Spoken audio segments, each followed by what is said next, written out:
It is 7:01, and this is the regular meeting of the Kaneland's District 302 Board of Education.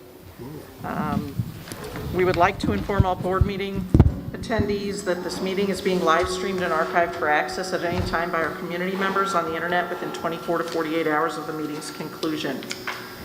This meeting is open to the public in accordance with Phase 5 guidance issued by the Illinois Department of Public Health and the Illinois State Board of Education. Individuals are required to wear a face covering at all times while in the building, including during the meeting and when speaking at the microphone. And as in the past, if we see issues with mask wearing, we'll take a quick break and let everybody reset. If it continues, then we would adjourn and reconvene 24 to 48 hours later virtually. So with that all being said, please rise for the pledge.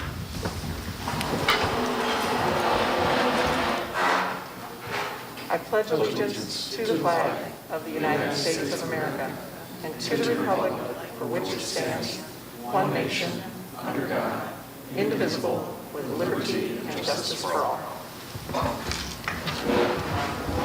And a roll call when you're ready, please. Mrs. Witt? Here.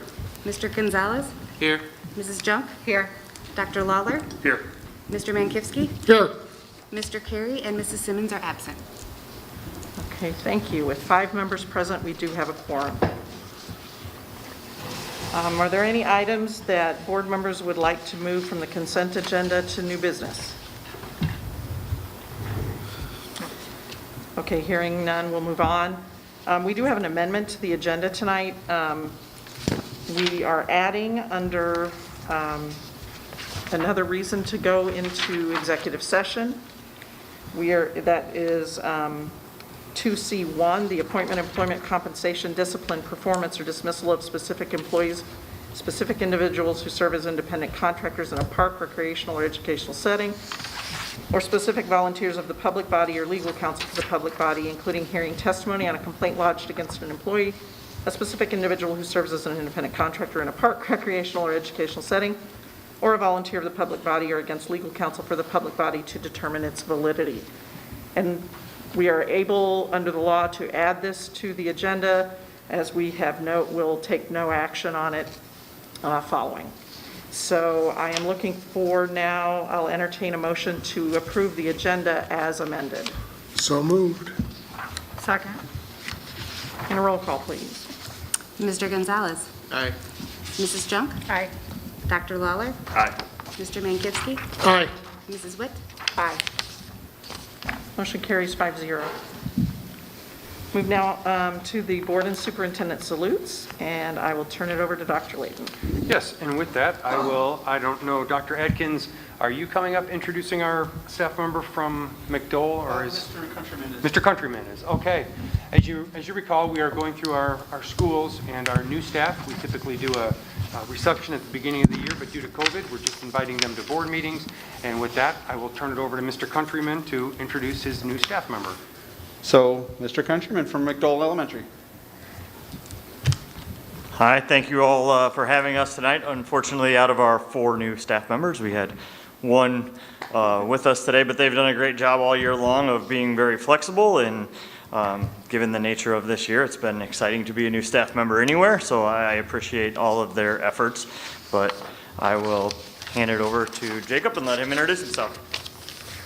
I'm Jake Cabaccio. I teach physical education at McDowell as well as John Shields Elementary.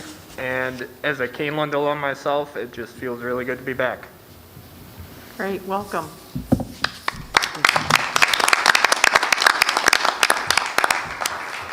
Thank you again. I believe we have 1 more building for next board meeting, and so we'll be back at that time to introduce the remainder of our staff, and thank you very much. Okay, Thank you, Dr. Atkins.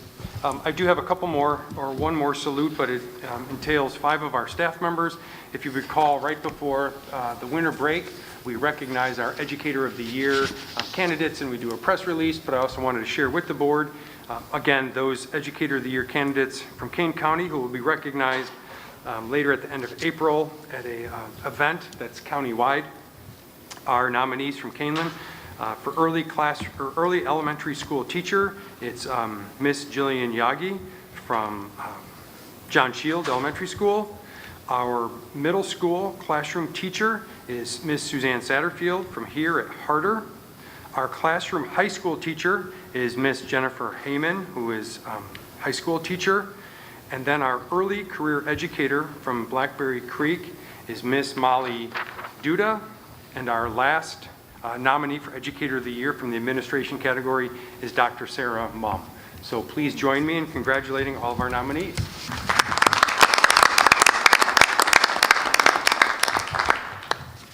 Thank you, and those are the salutes I had for this evening.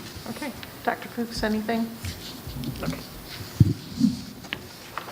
This is the first opportunity for public comment during the meeting. There are actually two opportunities, one at the beginning of the meeting and one at the end.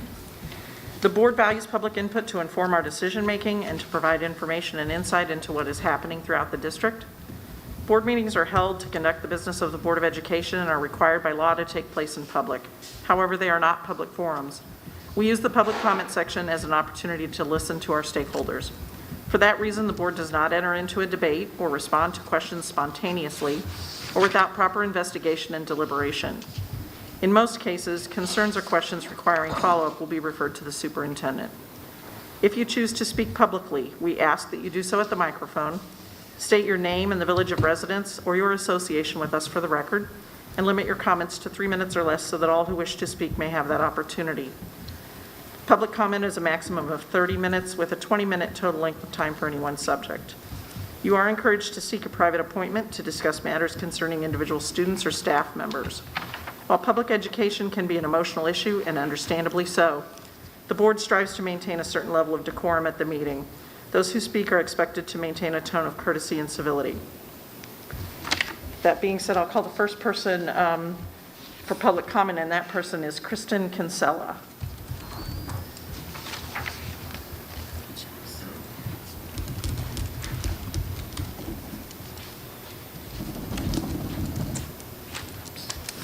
Hi, my name is Kristen Kinsella. I live in Elburn. I have 2 kiddos at Blackberry and 1 at Harder.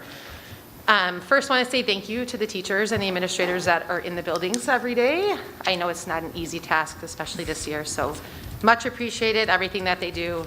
Love them.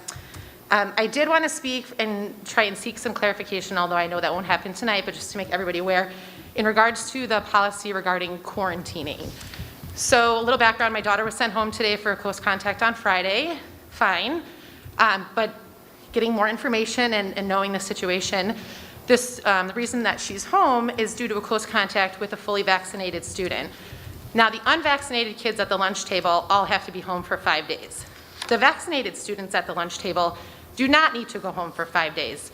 She is on quarantine because a vaccinated student exposed her. I don't understand. I'm trying to understand how that makes sense.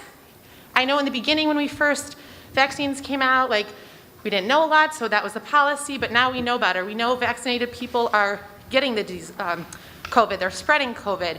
So I have no idea why we're allowing the district to knowingly discriminate against the unvaccinated children, while the vaccinated kids who are getting it and spreading it are able to stay at school. I know I sent emails, I got some responses, but I just feel so strongly on this, on how this is even legal to do, to send some kids home and not others, knowing that everybody can contact it, everybody can spread it, regardless of vaccination status. So to me, it seems like blatant discrimination against one group of students. And so I am all about following the guidance and following the rules when it makes sense, and when there's data and science to support it. But when my student is home because a fully vaccinated student possibly exposed her at school, I have to question why vaccinated students aren't being quarantined. It just doesn't make sense to me, and I think it's time that the district reevaluates that policy and looks to see if that's really legal and in the best interest of all the students. If you're excluding one group of students and saying you cannot come to school, you need to be doing that for all the students, unless there's a reason why you shouldn't. And to me, I don't see a reason.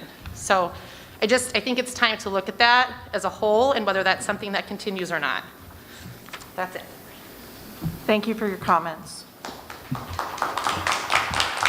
I think we have one other item that Dr. Layden received from someone with a medical exception that he is going to read. Yes, Ms. Kinsella, you also emailed me. Yes, I didn't know if I'd be able to make Okay. it. Okay, just wanted to check. Thank you. You're welcome. I do have one other public comment that was submitted electronically to me today. And it starts, to whom it may concern. This is from Dr. Lisa Tingler, community member. I have several questions regarding how the district will execute the current CDC quarantine guidance in schools. I understand that now people who have tested COVID positive can return in 5 days. However, there are several things that need to happen according to the guidelines in order for this to be done safely. As I'm sure you are aware, there's a moderate chance that some of these COVID positive students and staff can still infect others after the 5-day quarantine.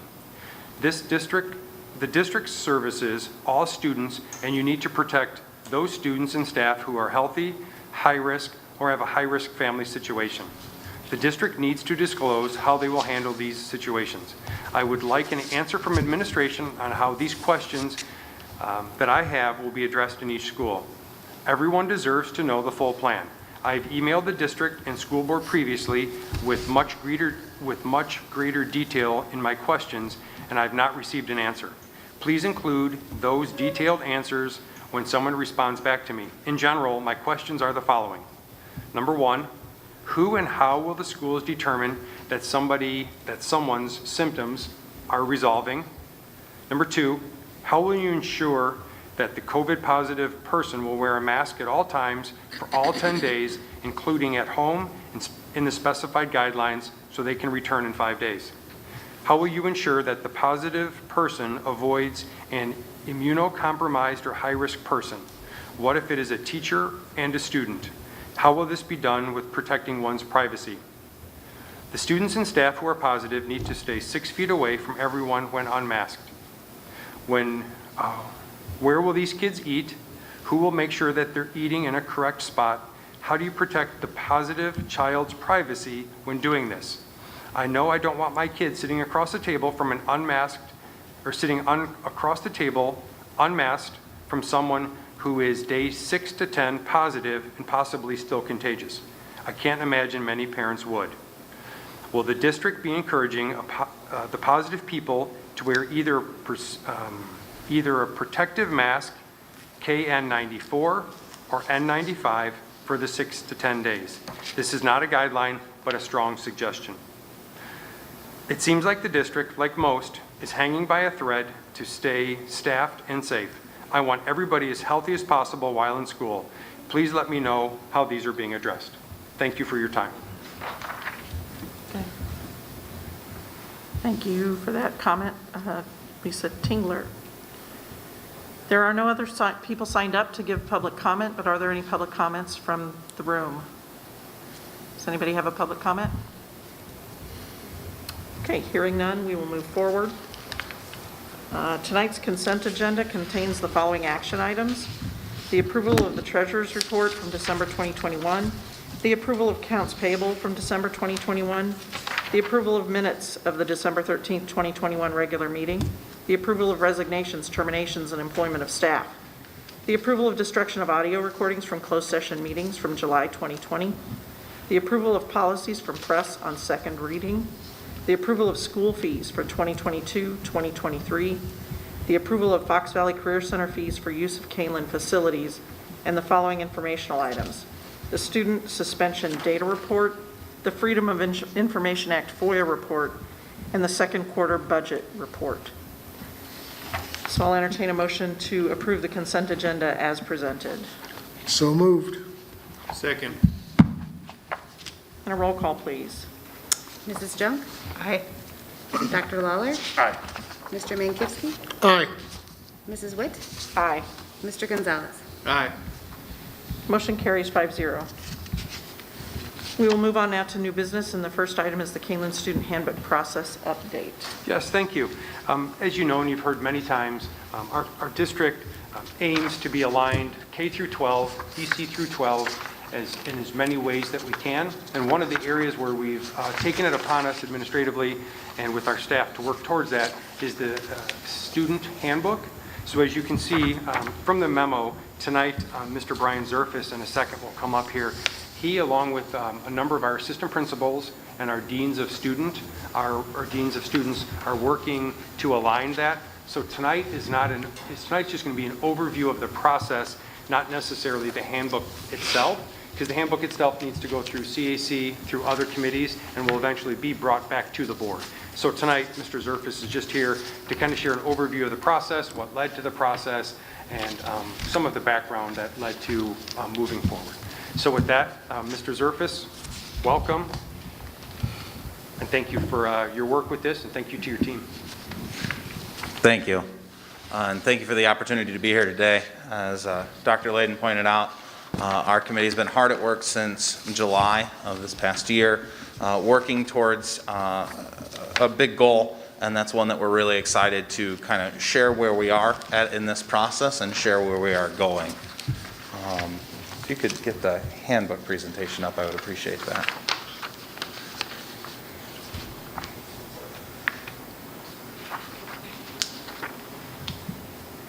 Wonderful. So I'd like to take us through a little bit on the history of the student handbook process, which you can see on the slide here. Each year, the AD team works within their grade span to identify language that would need to shift based on practices, new policies, and new programming. Each grade span proposed revised language and vetted the language among grade span teams and community, and language revisions were shared among grade spans in this process, but not consolidated for consistency. This has been our process for the last several years. And while much of this information has remained the same within the different grade spans, the consistency of it has not been the same. So if you take a look at the different handbooks that we have for the 3 grade spans, they are different. A lot of the content in them remains the same, but the way in which they're formatted and developed has not remained consistent. So in that process, as we review that, that's been something that's been together and then presented here at the board. But then some of that information goes in different sections. Some of that information is placed in different spots within those handbooks. So in 2020, AD team identified a need for a consistency in the language among the grade spans and a common sharing of languages and their practices. And so starting this past summer, a team of administrators was identified to begin this collaborative process. We have a very diverse team. So we have representatives from administration from the elementary grade span, from here at Harder, from the high school. We also have a representative from the Fox Valley Career Center, as well as our Department of Special Education. So a great body of individuals with varying different experience at different parts within the district and have been able to bring in a collection of different viewpoints and experiences to weigh in on that. So that's been the history of our student handbook process, as well as what has led us to kind of this juncture. So our committee specifically has a primary goal to create a single Kaneland student handbook containing all EC12 consistent policies with addendums of grade span specific practices. This will serve as a one-stop shop for anything handbook related in Kaneland School District. We're truly working to consolidate 3 vastly different documents that have similar context and information, but very different looks and styles and approaches of that into one clear and easy to use, navigate, and read document. And that is our ultimate goal here, is to create a Kaneland student, a Kaneland focused handbook that really benefits all of our stakeholders as they utilize this. So I'd like to take a moment to explain the process that we've gone through during this, as well as share some of the formatting and development that we've put together thus far. So as part of the process, we've completed a review and a deep dive of the current Kaneland handbooks, local school district handbooks, and the IPA handbook. And the IPA handbook is something that I'll reference a few times in this presentation. The IPA handbook is the Illinois Principal Association Model Student Handbook. It is what the state of Illinois provides us as a resource for student handbooks. It's a tool that assists us in making sure that our school handbook is up to date and legally compliant, and it really does serve as a guidebook. So any of the new laws or procedures that are put in place by the state, they help provide not only what those are, but also help craft the language that really does support us as we insert that in the handbook.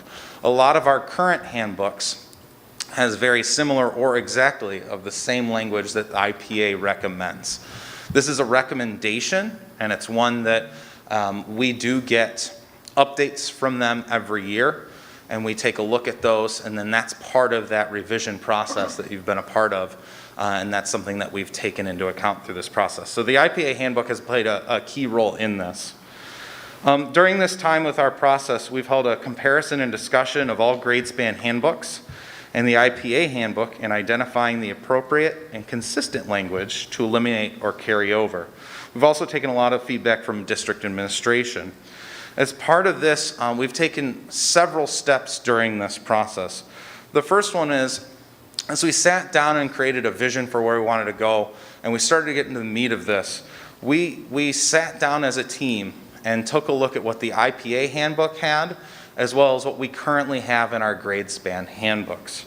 During that process, we compared and contrasted. So for this specific section, it might have been discipline or transportation. We compared what the IPA handbook has to what we currently have. And we've had that discussion of, is this something that we feel is that we want to continue with that IPA language, or do we feel that what one of our grade span handbooks or what all of our handbooks currently encompass better meet the needs of our Kaneland population? So as part of that process, we've spent a lot of time reviewing and discussing what is best for Kaneland, what best meets the needs for our Kaneland stakeholders.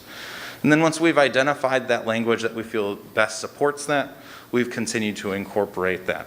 And then any remaining items that may not have been incorporated within the IPA handbook, but are still necessary and important for Kaneland, we've continued to have that discussion of these are things that we know we want to continue to carry on into this one Kaneland student handbook, or this is something that's outdated or not necessary based off of other sections.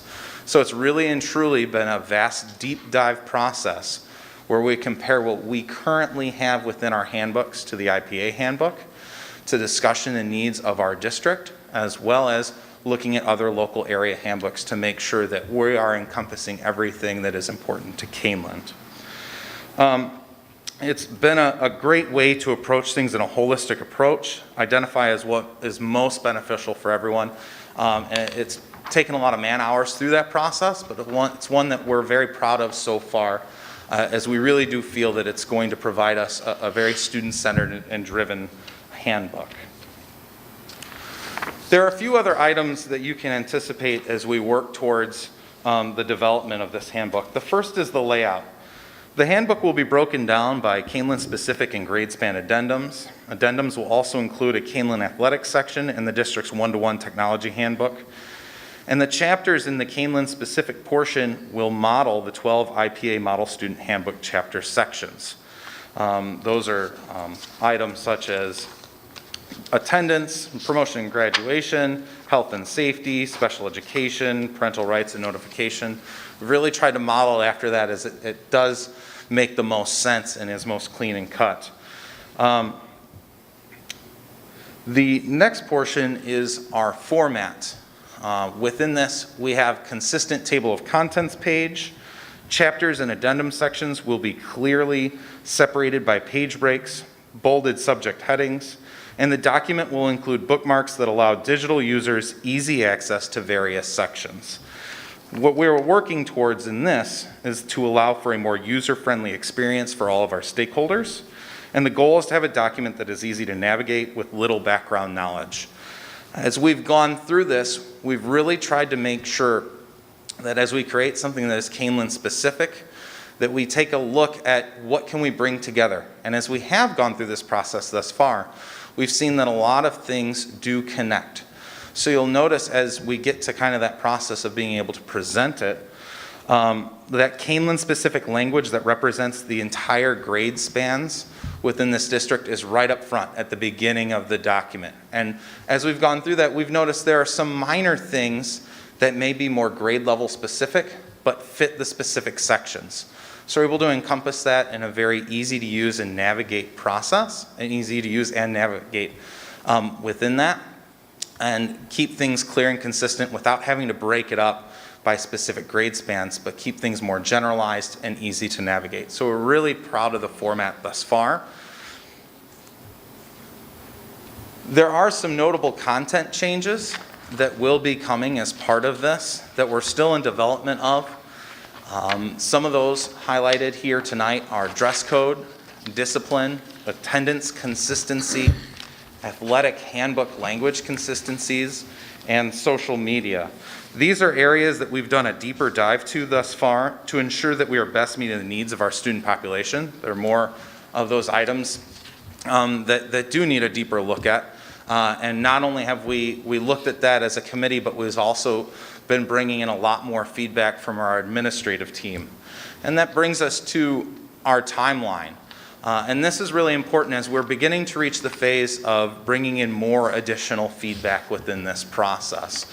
Later this month, we'll be presenting the handbook to CAC and begin to collect feedback from that group so that we can make sure that we're meeting the needs of all of our stakeholders. And as we go through not only the end of this month, but through February, to collect as much feedback as possible to make sure that we're encompassing all the needs of our Kaneland population.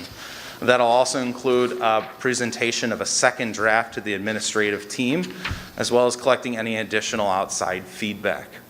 In March, the committee will continue to meet and finalize all remaining edits. And in early April, it is our intention to present our final draft to all of you here at the Board of Education meeting. And then with the goal of late April, having a final read presentation and anticipated approval of our new Kaneland student handbook. So more than anything, it's important tonight to take an opportunity to share the progress of our handbook and where we are and where we are going, as it's a very important process to have one centralized Kaneland student handbook. So while I don't have any specifics into language or anything of that nature, I do think it's important to give you an update on the process on where we are and where we are going. With that, I open the floor for any questions or comments. Yes, sir. In the handbook, is it proposed or is it planned to include technology acceptable use policy? Yes, that is included within, that would be included in this, as well as the technology one-to-one handbook that'll be incorporated in the addendum section of this document. In both? So in the handbook and? Yes. Okay. Adding on something similar to that question, when you talk about social media use, where is the legal review? I mean, there's certain things, that students can and can't do. I mean, there are First Amendment rights and things like that for students as well. Is there a legal review? Is there a step for that? Todd might, Dr. Layden, you might be able to support me with this as well, but part of that process is to have our district legal counsel be able to take a look at this document. The social media stuff is something that we've spent a lot of time looking over. It's something that's changing consistently, and that's something, that is a section that, and correct me if I'm wrong, we have brought to make sure that we are meeting the needs of that section. Dr. Layden, could you, I don't know if you have any further that you can add to that or not. I'm not trying to put you on the spot, my apologies. Yeah, a couple things. Number one, with the Illinois Principal Association, there is a legal arm that reviews all of that before they send it out. And so the Illinois Principals Association Model Handbook has had that reviewed once. And when we get it done, we'll always send it to Maureen too, because in addition to the Illinois Principals Association, a lot of the handbook will follow our district policy, and our district policy goes before the board and through the board, and to Maureen when there are questions, when press policies are updated. So it will be legally reviewed. Okay, great. And then I Thank had you. one other question about the IPA handbook model. And so when we go off that script and we do Kaneland specific things, are you giving a good hard look to, is it really necessary, and or if there's another best practice as to where to include those types of things if it's not in the handbook? Like if the IPA doesn't include it in their handbook, where is the best practice for that to go? That's a great question.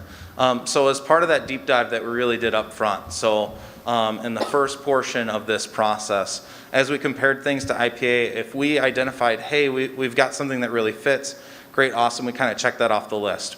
We did have several items that were not necessarily included in the IPA handbook, but are important to Kaneland.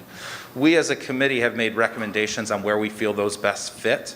And we have discussed those throughout that process. So there's nothing that we're leaving on the sidelines or taking out that isn't important or isn't necessary for students here. So yes, we've used the IPA handbook as kind of a guideline, but we've made sure that the information that's currently encompassed in all of our grade span handbooks is not tossed aside, but reviewed and then identified for where it will best fit within the new handbook.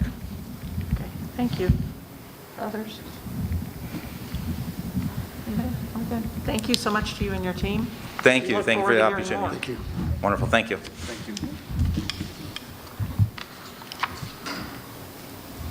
Okay, we'll move on now to J2, which is the solar panel update.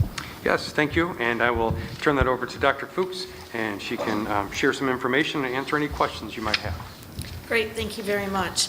Tonight, I also have Mr. Payton, our Director of Buildings and Grounds, with us to help answer any more technical kinds of questions regarding the solar update. Mr. Payton has firsthand knowledge of working with our vendors, and so he did a lot of what I consider the heavy lifting of the installation and the oversight. The Board of Education first began talking about solar in 2019, and so I am happy to bring you the first quarter report of having our 4 schools that we have solar panels online for. They were turned on in August at the end of the month, and so we have all of September, October, November, and December ready for you. We did a power purchase agreement with Train. The rate that we did was a lower rate for the first 15 years with a 1% escalation, and so we feel pretty lucky about that.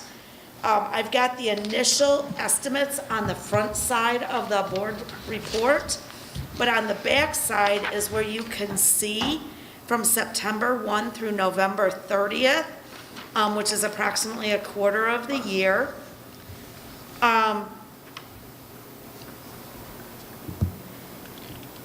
We've got the expected outcome, the actual, and then the savings. At this time, we are estimating that our savings are just over a little $4,500. The things to consider is our favorite word of COVID. With COVID, we are running more HVAC units, and so our electrical usage is actually increased. So you have to take that into consideration when looking at the solar savings. And so Mr. Payton and I work together to determine what the potential savings are, and keeping in mind the whole COVID. Additionally, this first quarter is a lower peak for solar energy. The summer, when we're not using as much, is the higher time. So it will ebb and flow with regard to our savings, depending on the season. What I'm also excited about, and Mr. Payton has put on the screen, or the tech folks, is pretty soon there's going to be a live dashboard where you can see the 4 links for real-time information on the solar information for we'll put it on the Kaelin website. It's not quite up yet, but it will be, I would probably say within a week or so. And Mr. Payton, I'm gonna let you describe what we're looking at here, but for those people who are interested in solar, I'm pretty excited about this live information. Yeah, so this would be the dashboard for Harder Middle School. The dashboards all exist, they're functional and everything. We just have to get that link put on the Kaneland website. So there's a little bit of verbiage I'm working with the Kaneland Technology Department on, and then we'll have those links up and live on our website so anybody in the community can look at it. You can see here on the screen, this is a 3-day window. When you click on that link, that's what it gives you, is a 3-day window of time, how the system has performed over those 3 days. Up in the upper left there, you can look at it for a single day, a 3-day period, a month, a year, or lifetime of the system. Obviously, the more you include, the more confusing the graph gets, and it gets stretched out. But the other thing is you've got a date range up there. It's saying this 3-day period is January 8th to January 10th. That's along the top there. I believe if you click on that, it'll give you an option to choose a specific date range, which I do quite a bit when I'm reconciling it with ComEd bills. I've been doing that for the last couple of months. I've taken the ComEd bill, and then I look at the solar output and try and get a good sense of the savings we're getting for that period of time. ComEd bills are irregular. It might be 31 days this month, and it might be 27 days next month. So I'm able to look at and overlay the solar output on the ComEd usage and get a sense of what our savings is. So you could also do that if you wanted to choose a specific date range, like say, hey, how did we do over Christmas break? Because there wasn't much electric usage, so that should be pretty positive for us.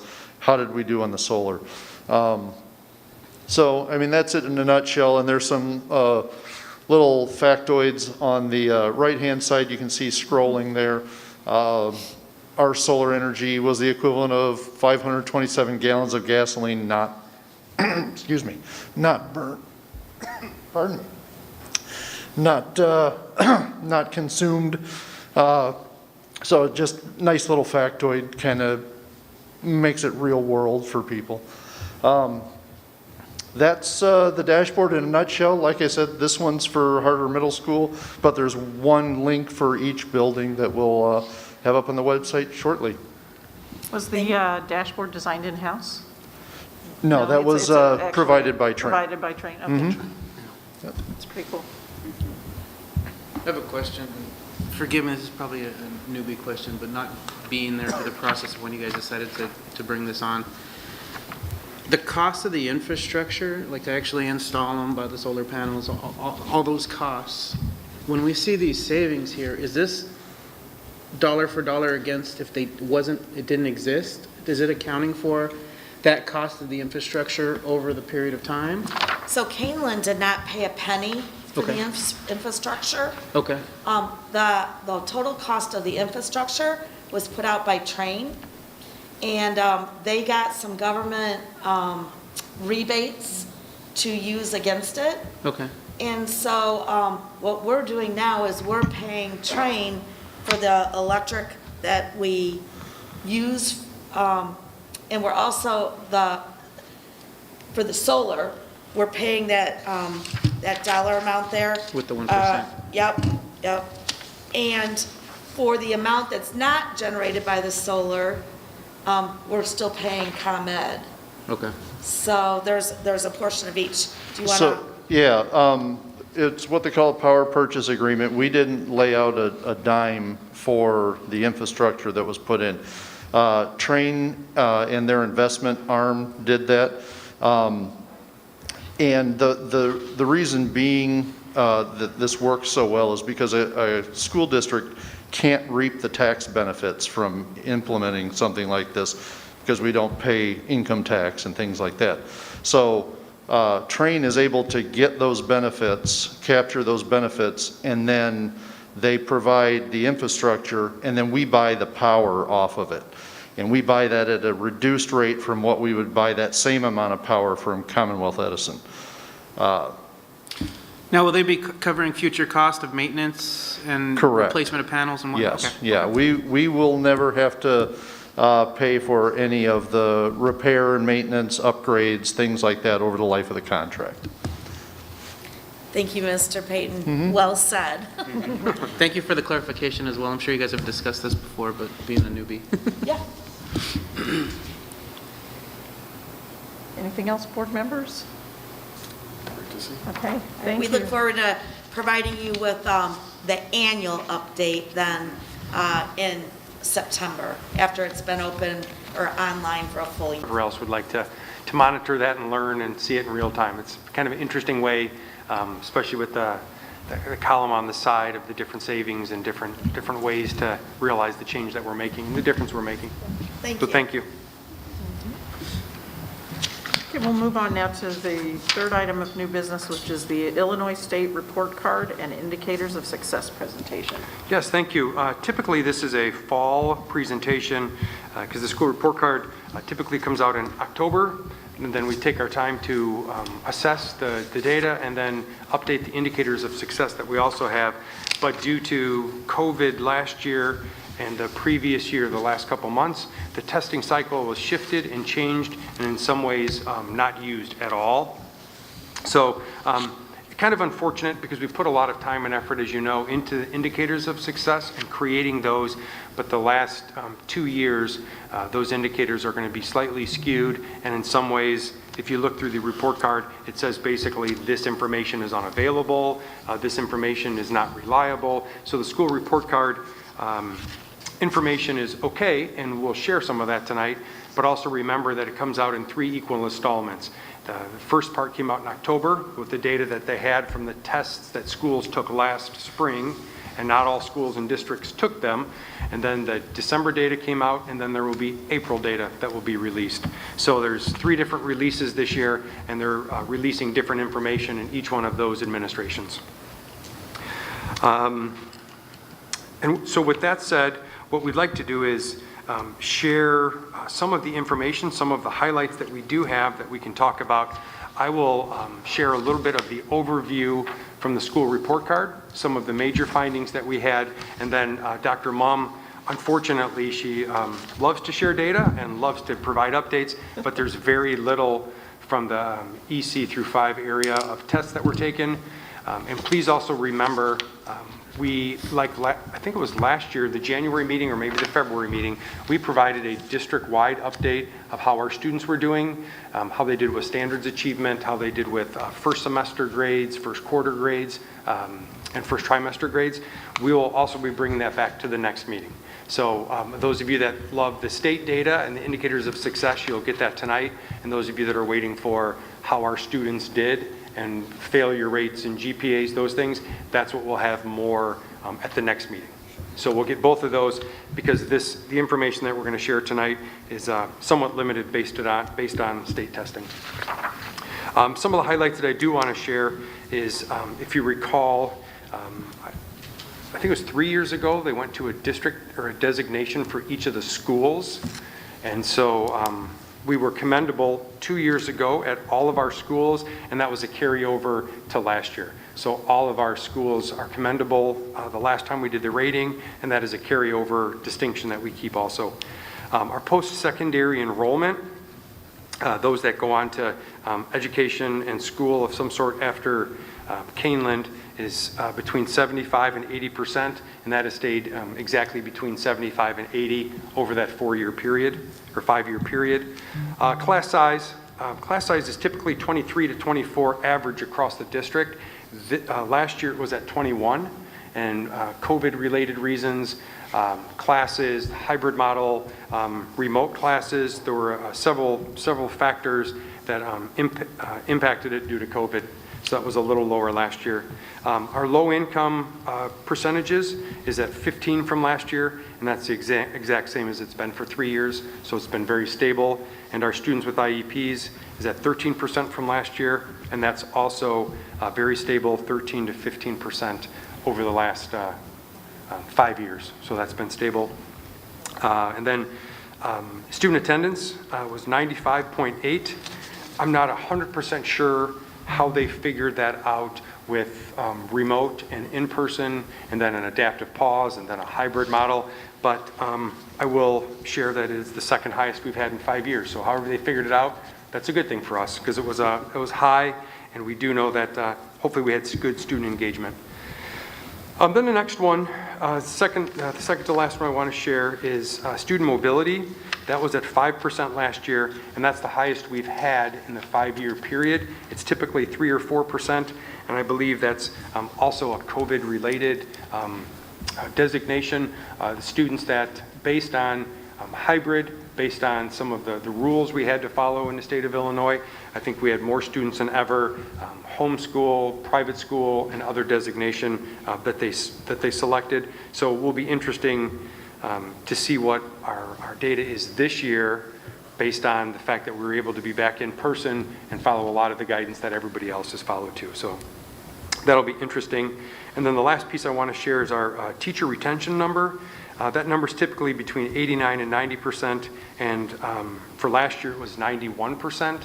So that is a huge compliment and kudos to our teachers and to our staff and to our community. Given the time that we've just been through the last 21 months, for 91% of our staff to say this is the place where I want to stay, this is where I want to work, these are the families I want to work with, and the students I want to teach is remarkable. And over that, like I said, the 5-year period, it's the highest. And so to have that during a challenging time is complimentary to our staff. So we're happy to see that and happy to share that. And those are just a few. If you've been on the school report card, you'll see there's about 10 tabs on the left, and then each one of those tabs, there's about 6 or 7 drill downs. So there's a lot of information, and I usually get in trouble when I steal the thunder from Ed Services, so I gave you things that are non-Ed Services related, so Dr. Mumm can share a little bit. She doesn't have a lot from EC through 5 right now, but she can share a little bit about what she does have and what you can anticipate seeing at the next board meeting from Dr. Mumm. Great, thank you. The indicators of success for kindergarten through 5th grade really comprise of a couple of different assessments. We have 3 local assessments, a math cumulative test, a writing test that's graded by a rubric in the spring, and then a reading level test. We currently use the Rigby system for that. What we found is because over the course of the last 2 years, when we went on the full pause in 20, none of those spring assessments were given. So we only have the pre-data, their first trimester, their second trimester, but not the third trimester. Last year when we were in hybrid, we had some students take it that were in the hybrid system, but not fully, because we had some that were still remote. And to do some of those tests remotely was difficult. So we have data that's a bit skewed, as you can kind of see with our crazy kind of maps up here. What we've been working on with our instructional coaches, Ed Service, and then the tech department is how can we revamp because we follow them by cohort, you can't have missing years because then it looks like the cohort wasn't present. And so we're looking at revamping those top 3 graphs and starting with the process of maybe a pre-post for this year, and then putting in the description the previous scores so that we can look at pre-COVID data, take that gap year of 20, take the inconsistent data of 21 and compare it to our spring of 22 to start our indicators of success, which would be a much more viable option to look at data trends over time. The one thing we have been doing, which you will see, like Dr. Layden said at the next board meeting, is comparing our pre-test that have been consistent every single school year because they weren't impacted with COVID, taking our pre-assessments and comparing them, our current year pre-assessment, to our 19 pre-COVID pre-assessment, which will tell us, are students trending at the beginning of the year similar to pre-COVID, or do we see kind of that learning loss? And that's really what we'll focus on when Mr. Raleigh and I come in January, jumping the gun just a little bit, to share data with you. And so that's why, as you look at the indicators of success, we've got a little bit of craziness up there for now because of the inconsistency in the way we had to give the assessments. The final 2 graphs that K5 really focus on are the IAR, I always get that mixed up, the Illinois Assessment of Readiness, and we had the choice last spring to be able to not take the test and waive it to fall, which we agreed to because of the difficulty with the hybrid schedule. We wanted to capture as many students taking the test, and you couldn't take it remotely. And so we waived it and took it this year, but the students took it as if they were in the spring of their last year. So if I was a 4th grader, I took the 3rd grade test. If I was a 5th grader, I took the 4th grade test. Those data reports just came on our desk last Thursday, so we haven't had the opportunity to shift them to the right cohort. And so we're at the end of January, we should have the final data with IAR, and the student reports will be going home to families. And those 2 boxes in that line that's on the top, the 2 left ones, my left, will be updated as of the end of January, which we can bring back when we come to do our full data presentation. So unfortunately, like Dr. Layden said, don't have much news right now, but we'll have tons of news and a lot of comparisons with pre-data to look at where our students are trending at the next board meeting. Dr. Mom, can I ask you a quick question? Yep. So if you're using the fall to catch up in the spring, are we always going to play catch up, or is there a way to course correct at some point? I think we can course correct this spring, hopefully, with, Okay. knock on wood, any disruptions or adaptive pauses in the spring during this time. We do start our assessments for those top 3 graphs, the math, the reading and the writing at the end of April and into May. We are concluding school a little early, so we're starting that second week in April. And so that data, if we can capture, then we can correct and continue to compare post to post to post, excluding 19 and 20. Sure. But we can take our 22 post and compare it to our 19, and then continue hopefully to compare it to 23, 24, and so on. Right, so, okay, it'll wash out. Okay, good, thank you. Yep. Thank you, Dr. Mum.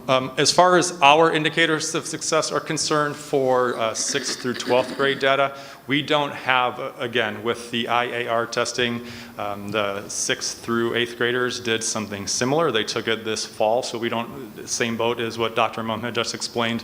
So for those first 2, the IAR for 6th, 7th, and 8th grade, we don't have. We'll start with 8th graders passing algebra. This is always a bit of a shock when it presents this way. We're right at about 20%. However, this is not 20% are passing and 80% are failing. This number is represented, there are 20% of our 8th graders are taking algebra and passing it. That number is typically anywhere between 97 to 100% of our 8th graders that take it, pass it, and it's the same from last year. It's actually a little bit higher. If you go back 2 years, we had 15% of our 8th graders that were taking and passing algebra. Last year, we were able to offer that, and we have roughly 20% of last year's 8th grade class that took that and that passed it. So that one, it looks a little bit alarming of only 19%, but that's not 19% of the 8th grade class. That's 19% of the 8th graders took it, and anywhere between 97 to 100% over historically passed that and move on into typically a geometry or algebra 2 when they get to the high school. The next 2 graphs, if you look at just the math 6-8 and ELA 6-8, that is the number based off of an iReady assessment that we take. The bottom legend, we need to correct it. We've made some tweaks to that over the last couple of years. The numbers here represent those students that made grade level growth on the assessments that they take it. We take this in the fall, the winter, and the spring. Last year, we did administer it in the fall, as did most schools across the country that use iReady as an assessment. They did administer portions of that at home, so it was a little bit different. I think in talking with the administrators from iReady, I think close to 90 to 92% of school districts across the country took that from home. But we're seeing anywhere between 60 to 80%, or excuse me, 60 to 71% of our students that were making growth with iReady. When we come back, as Dr. Layden had said in our next meeting, we'll have a breakdown of what that looks like this year to see how our kids that have been back full-time from the start of the year have done. Our honor roll students is probably the biggest celebration that we have. Overall, if you look at that by grade span, 6th through 12th grade, we've seen a number of students that have earned either high honors or honors, and it's anywhere between, for high honors, anywhere between 7 to 10% if you compare it to 2 years prior. As an example, our freshmen, about 12% earned high honors. Last year, 19% did, and same thing with our honor roll. So we are seeing students we're seeing more and more students at that honor roll level and high honor level that have gotten that recognition. And we'll talk a little bit about freshmen on track and some other data points that we look at. We did see through the struggles of last year, going all the way back to March of 20, is it? We've seen students that were able to persevere through the courses, through the types of learning environments that they had. We did see an increase across the board in the number of students that were earning honor roll and high honors. A couple of points to keep on track. If you want to scroll down a little bit, things that are on our radar that we are aware of and that we are in the process of problem solving. Freshmen on track is a key indicator to gauge our graduation rate with the cohort of freshmen that come through. In the past, if we typically look at that, it's anywhere between 90. The highest we've had is 94% over the last 4 years. Last year's freshmen, we finished at 87%. So that is one that is on our radar, that was flagged. That was one that even going back to last year, we've had small teams that have started to process through what offerings can we have through academic contracts, tutoring, summer school, individual plans to help mediate some of those grades, but that is one that's a little bit lower. If you're looking for numbers, that translates to about 44 students, actual bodies, that were not on pace to graduate. And the criteria we look at that is for looking at 10 semester credits or 5 full credits, and they can have no more than 1 semester F coming out of their freshman year. Obviously, if they dig, if there's a bit of a hole to come out of, it's more difficult to graduate. Not up there yet, but we'll get to it. Even though our freshman level was a little bit lower, our graduation rate was higher than it's been the last few years. It was back up to, I think, 94%. So this is a cohort we want to keep an eye on as they go through and over the next few years when we talk about revamping our MTSS programs and hopefully building those to be a little bit more robust.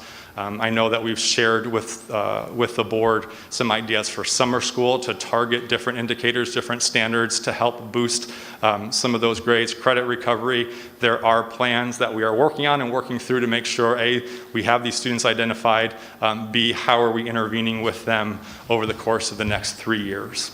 Mr. Rowley, yes, sir. It's good to hear that we're talking about academic support for those students. What about like social emotional support for them?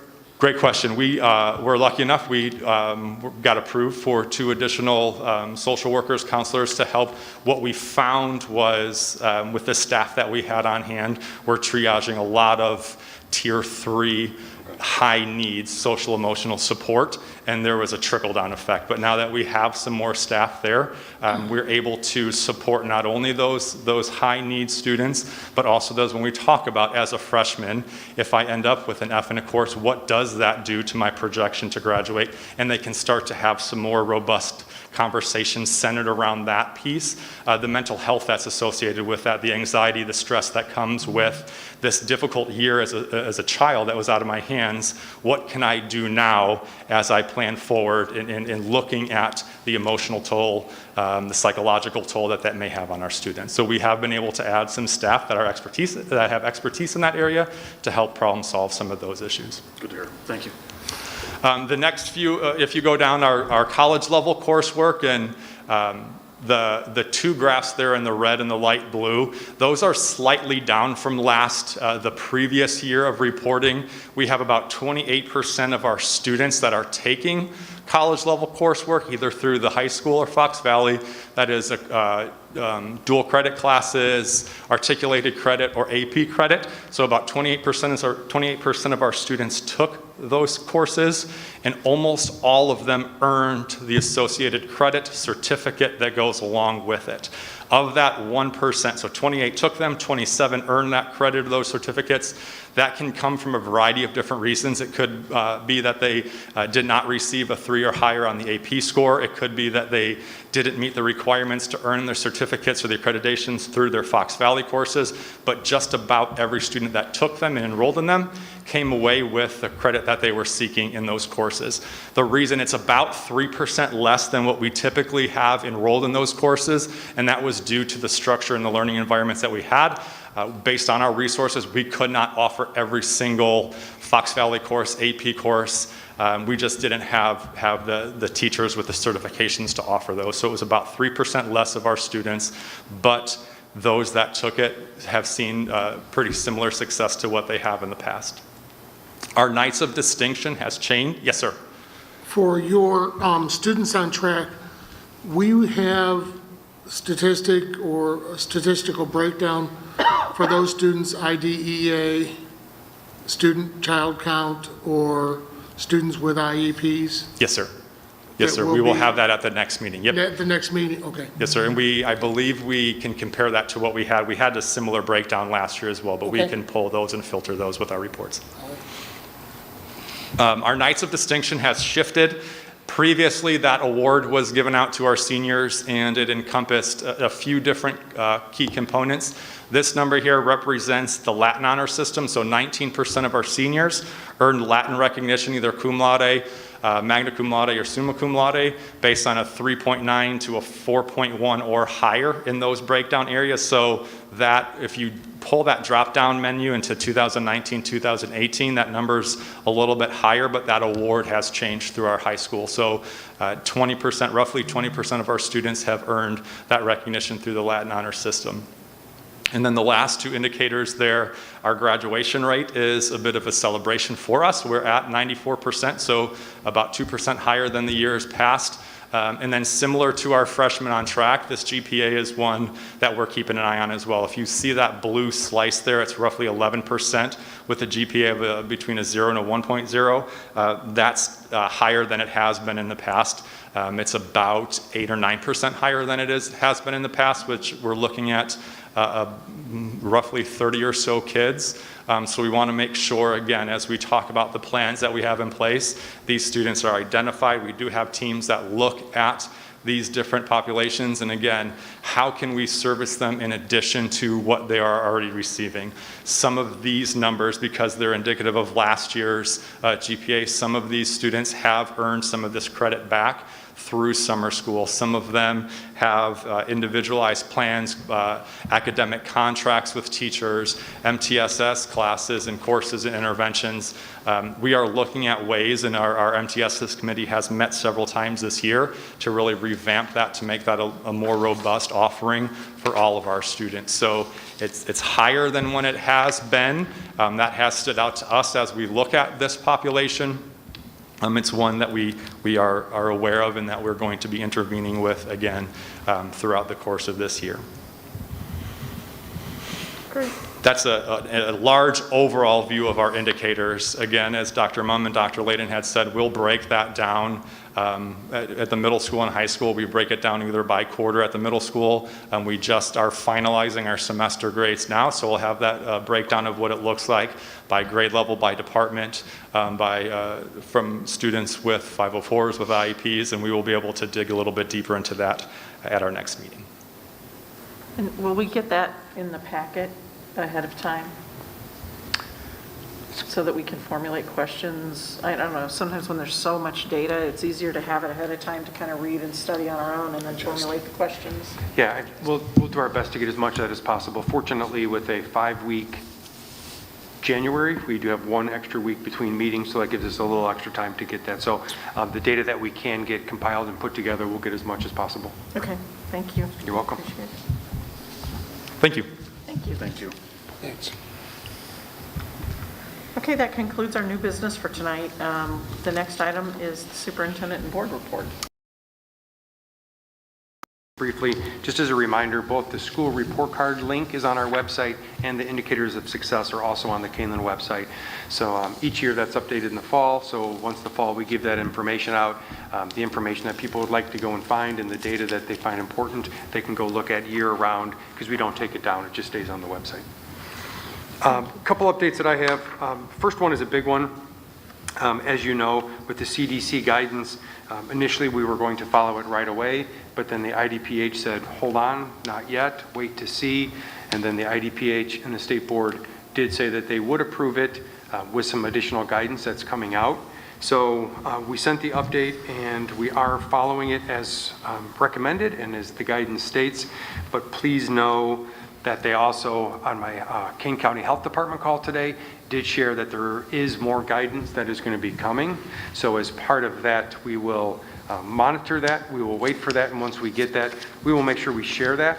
And some of the information, I think, as we determine the information and assess it, sometimes we send it out from district administration to the entire district, and sometimes it's more appropriate to come from the building principal. So if it's a bigger statewide change that impacts everybody, many times we'll send it from the district.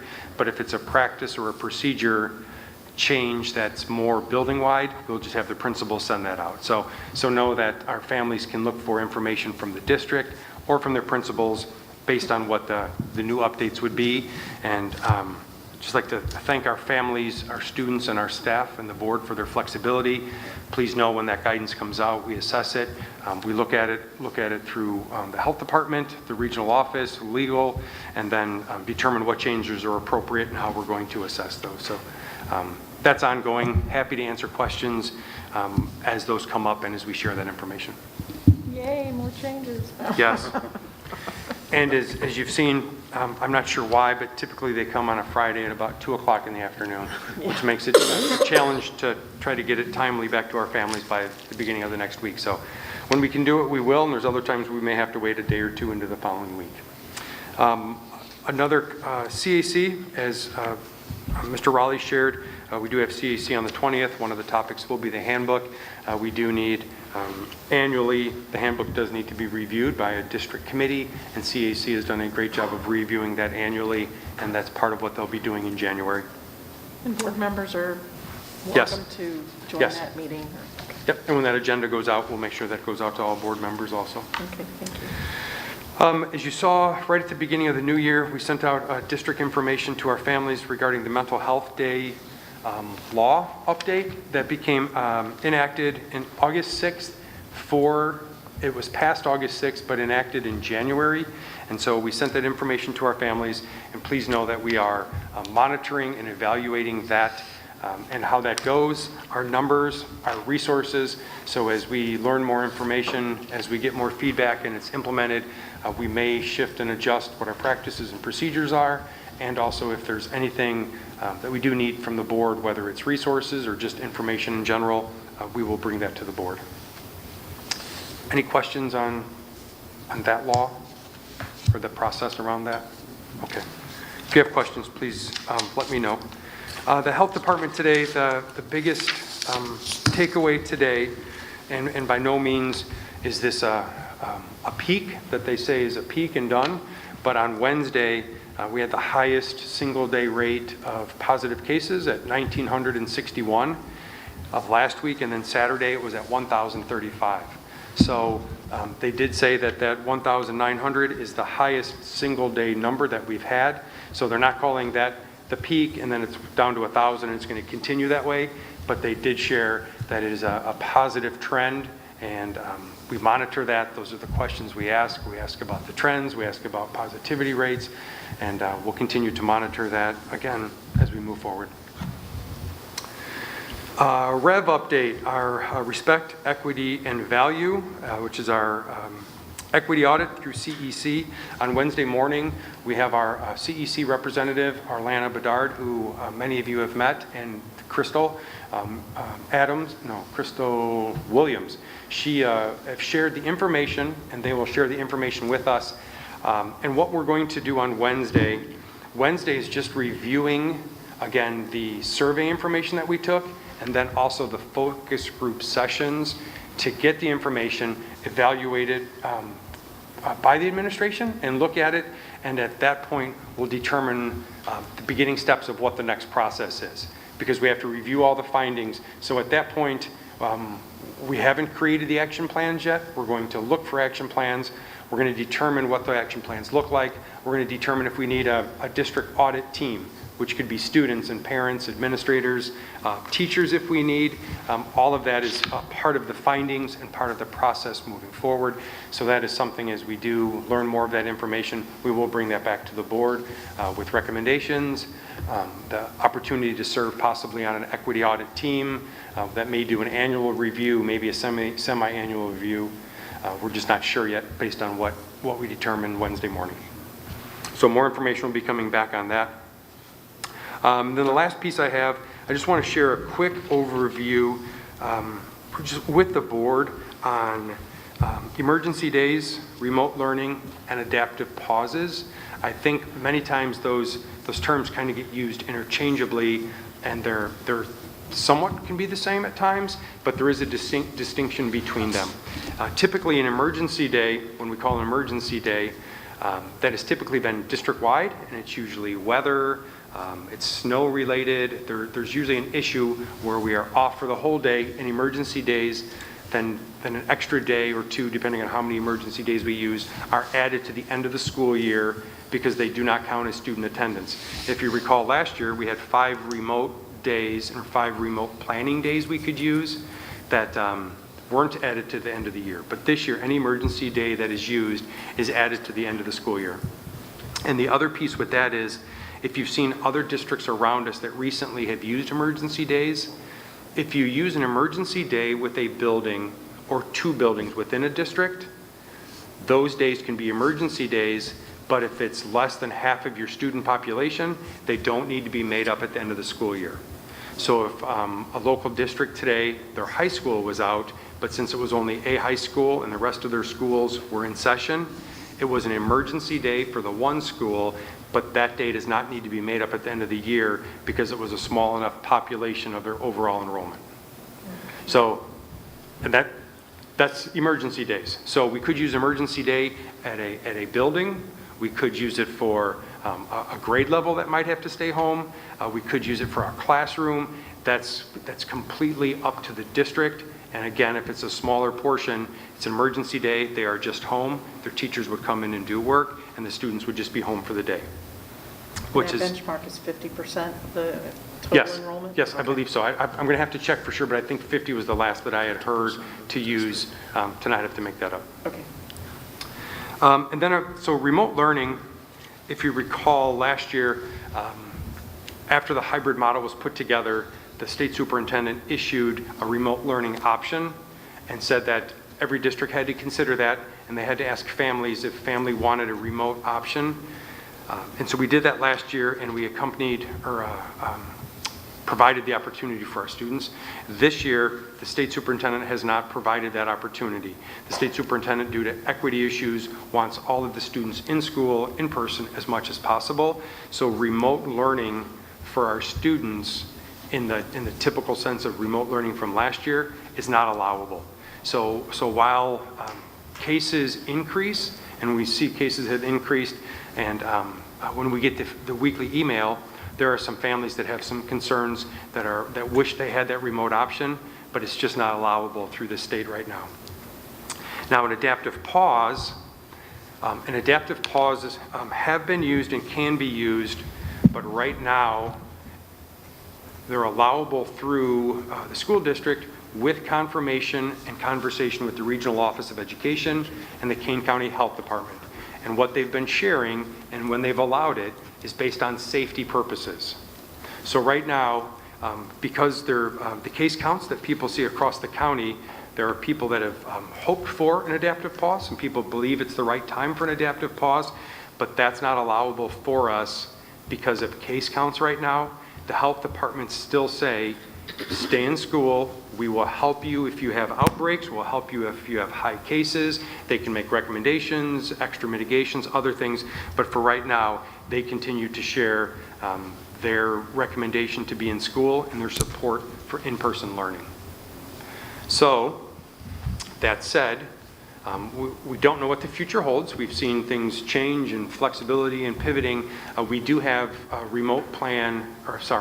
an adaptive pause plan completed and ready. Administratively, we worked on it, worked with our employee groups, worked with the teachers to make sure that that plan is ready. So if for some reason the county or the governor, the state, at some point, if we have to move to an adaptive pause, or if we need to based on our own internal metrics or internal staffing or safety, we have that plan, would share that with families, and we would pivot to that if needed. And again, what we would do is let our families know the background of to why, whether it's we can't staff it properly, if it's the number of cases, if it's severe outbreaks in a building or across the district, we would make sure we communicate that, and also communicate the period of time that would be used, whether it's a 2-week rolling period of time, whether it's 7 days, we would make sure we communicate that so families with as much time as possible can plan to be home, can plan for daycare, whatever needs that they have. but the state superintendent, again, has not allowed for remote days. We'll see when the additional guidance comes out, whether that's a piece of it or not, but we'll continue to monitor that and share those updates. So the adaptive pause is only with the approval of the ROE and the King County Health Department? Yes. Okay. Yep. And we would talk about that with them. Based on what our specific indicators are, then we would determine how long that would be and if there are any mitigations when we come back or anything while we're out. Anything that we would need to do, we would make sure we meet that so we can get back as soon as possible. Just to clarify, so, Yes. but you wouldn't use an emergency day for a COVID-related outbreak? Good question. Okay. Probably not. Okay. What we would do is we would determine emergency day if the problem that we see in front of us is short-term, but if it's something that's going to be a longer period of time, rather than use 4 emergency days or 3 emergency days, an adaptive pause might be appropriate for a 5-day period of time.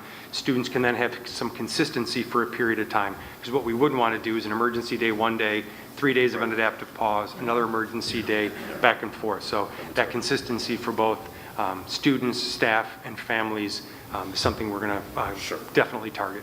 Okay. That was a lot. I know that. Any other questions? It's a balancing act right now, and we will do everything that we can to communicate, keep students in person, keep them safely in person, and continue to look at guidance as guidance comes out and share that. This is kind of a, I don't even know what question, but how are our teachers doing? Are they doing okay? I mean, it just seems like a lot, right? Yeah, that's a great question. I think some are doing great. I think some are struggling. I think some are in between. I think they might need another winter break sooner rather than later. I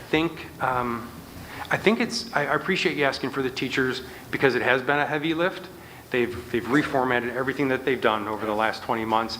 But I think that would also probably register for all employees, because I think everybody's had to do things in a different way, and they've had to do it in a short period of time. People have planned and looked forward to doing whatever this role is in a certain way. In the last 20 months, it's changed so many different times. So we are aware of that. We are doing the best that we can to try to stay aware of it, communicate with our employee groups, see how they're doing, see what we can provide.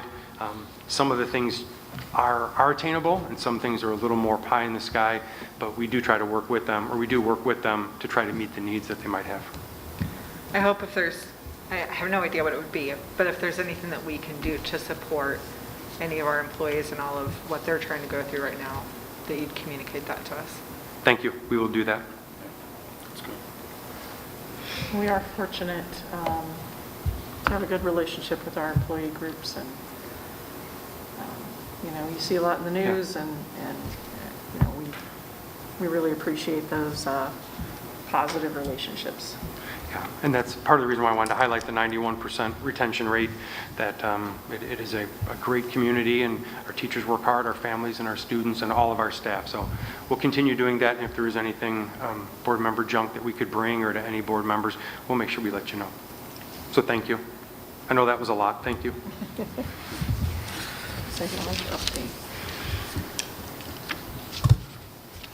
Okay, topics for future agendas.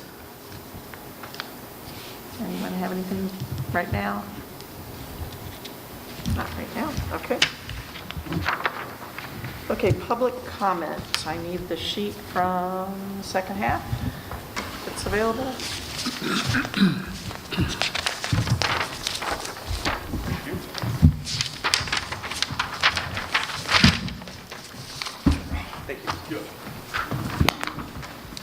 And this is the second and final opportunity for public comment tonight, and same rules apply as before, and the first speaker is Chris Bateman.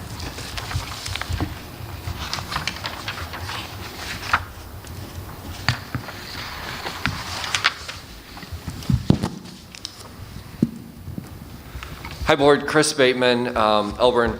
So just a couple of things.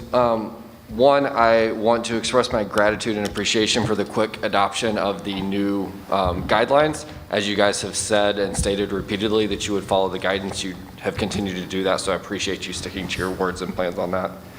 One question and challenge on the guidance though, and it was spoken to by both of the community comments from earlier, is what part of the guidance are we taking into consideration that while the guidance is there, is it the best choice for our Kaneland students? The example of vaccinated children don't have to quarantine. But if we know that they are potentially passing COVID to others, is that something that we should be considering?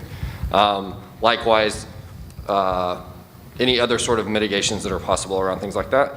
Just to be thinking about what's the best thing. I get that there's guidance and that's what we're following and that's what we said, but is it still actually the safest thing? I would challenge that on the reverse side, if circumstances were different as well. But considering the current climate, trust me, I know, I'm in the hospital every day. It's not pretty right now, but just something to think about. My second thing that I really would like to express, I know it was talked about before when you guys went through budget numbers, and I've spoken with Dr. Layden about it before. I really would like to see Kaneland look towards some sort of a communication manager. I feel like the communication is spotty and inconsistent at best. The fact that we get a daily COVID email that ranges anywhere from 4 o'clock in the afternoon to 11:30 at night to the next morning, late notices, things like that, and just inconsistency in the actual communications themselves.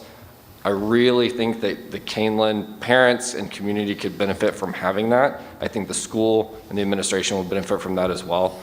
So as you guys look forward to future roles and potential opportunities within the district, please consider that as something that I think would be a big value add for everybody. Thank you. Thank you for your comments. The next speaker is Tonya Grosinger.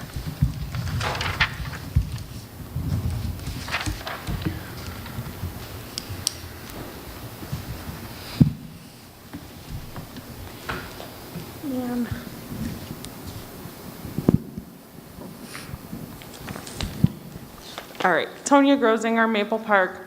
So a couple things really quick. For the adaptive pause, if you could just clarify at some point, would that include like learning at home? So kind of like remote learning, but only for that short amount of time, whether it's 5 days, 7 days, 2 weeks?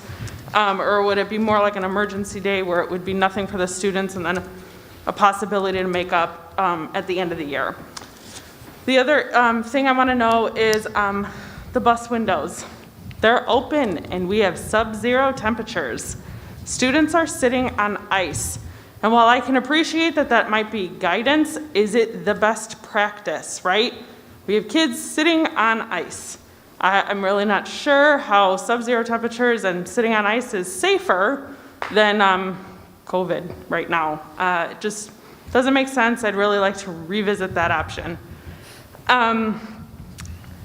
The other thing, I kind of want to piggyback off of what Chris said with the communication. I've sent an email to certain people in the district and sent it last week, still awaiting response, trying to be, I guess, conscious of the current COVID spike and everything and, coming back after Christmas, or after winter break, but my email is kind of a timely manner and I still have yet to receive a response. So I kind of echo the communications person because I think that would just help everybody involved right now.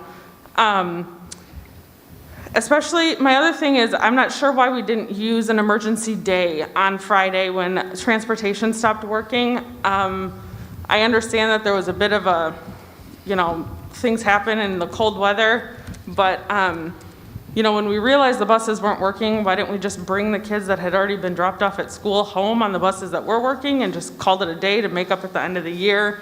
Instead, I had to wait in line for 30 minutes to drop off my child at school and pick him up. It was just pretty much a giant disaster. But I appreciate everybody that worked hard at the schools to make it as functional as possible. I truly do. I'm elementary. Can't say more great things about the staff there that helped us.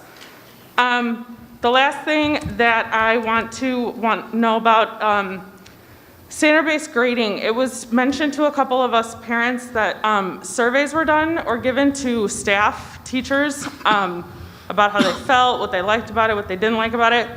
parents would like to know results of that because it's not working. I had a friend reach out to me that her daughter on the day of some finals, they stopped the final because kids were literally so overwhelmed that they were crying. So I really urge we try and figure this out all together, parents, teachers, students. Thank you. Thank you for your comments. Those are the only two people that were signed up. Is there anyone else who has a public comment? Yes.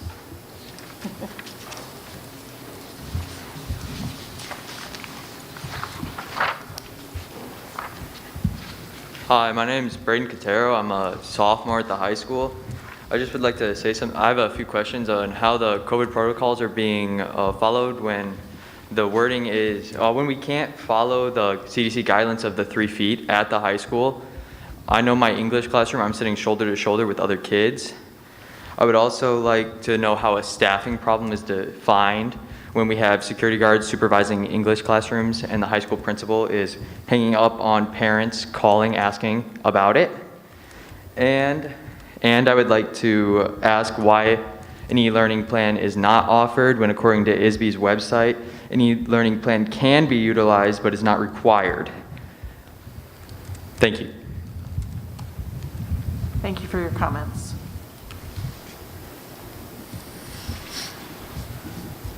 Are there any other public comments? Yes.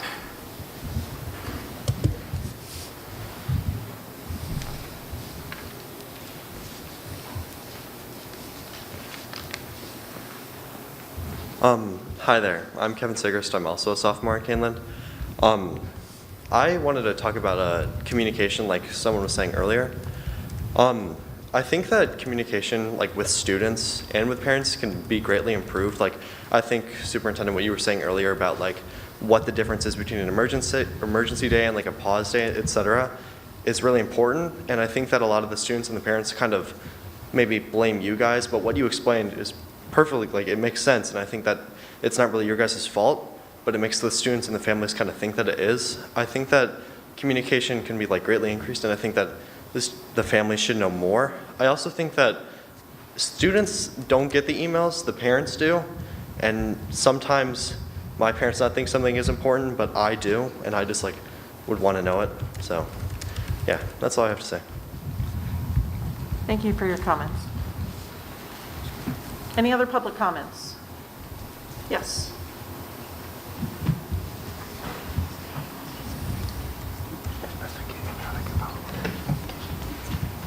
This is Kristen Kinsella again from Alburn. So I know that one board member asked how the teachers were doing. I would encourage you to go into the schools and ask the teachers, see what the day-to-day operations look like. I don't work for Kaneland, I work in a neighboring district. It's crazy, it's all hands on deck.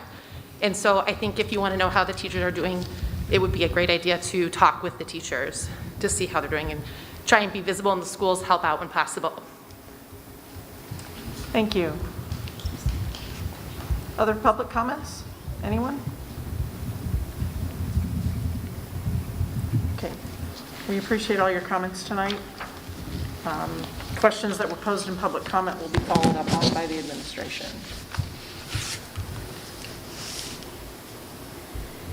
We do have an executive session tonight. We're discussing 2 items. One we added earlier when we amended the agenda. The first is under the Open Meetings Act, Section 2C21, which is the discussion of minutes of meetings lawfully closed. And the second item is Section 2C1, which is the employment and compensation of public employees. We do anticipate action on the first one that was on the agenda originally, which is the minutes. No, that comes back on consent at the next meeting. Oh, it does? Yes, we don't have to take action. Okay, sorry, my bad. That's okay. We have no action afterwards. So, real quick. So, since we have no action after the vote to go into closed session, the recording of tonight's meeting will be concluded. So at this time, I will entertain a motion to go into executive session. So moved. Second. Roll call, please. Dr. Lawler. Aye. Mr. Mankowski? Aye. Mrs. Witt? Aye. Mr. Gonzalez? Aye. Mrs. Junk? Aye. Motion carries 5-0. We were in the choral room right behind here again. How was your holidays? Chorus, choral.